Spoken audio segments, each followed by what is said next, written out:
హైదరాబాద్లోని ఆంధ్ర వాళ్ళు మా వాళ్లే అంటున్న కవిత. ఆంధ్ర వాళ్ళు తెలంగాణకు వచ్చి వ్యాపారాలు చేసుకోవచ్చు. జిహెచ్ఎంసి పరిధిలో ఉన్న ఆంధ్ర వాళ్ళంతా మా వాళ్లే.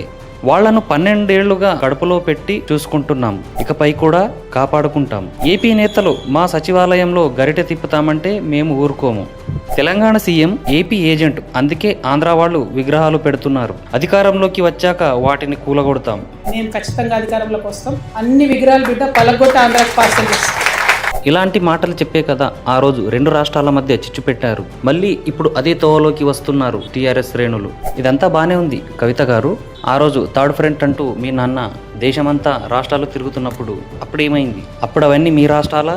అక్కడెందుకు పార్టీలు పెడదాం అనుకున్నారు? స్వేచ్ఛ. భారతదేశంలో ఎవరైనా ఎక్కడైనా పార్టీ పెట్టొచ్చు, ప్రజా సమస్యల కోసం పోరాడవచ్చు. ఇది మీకు తెలియంది కాదు కదా. మరి ఈరోజు పవన్ కళ్యాణ్ ఇంతలా ఎందుకు టార్గెట్ చేస్తున్నారు? ఇక్కడ మీటింగ్ పెడితే మీకు అంతలా ఎందుకు భయం వేస్తుంది? అటు కాంగ్రెస్ కానీ, ఇటు బీఆర్ఎస్ శ్రేణులకు కానీ, కవితకు కానీ ఆ రోజులా ఈ రోజు లేదు. తెలంగాణ ప్రజలు అప్పటికి ఇప్పటికీ చాలా మారిపోయారు. చాలా మెచ్యూర్డ్గా ఆలోచిస్తున్నారు. అది గుర్తుపెట్టుకోండి కవిత గారు.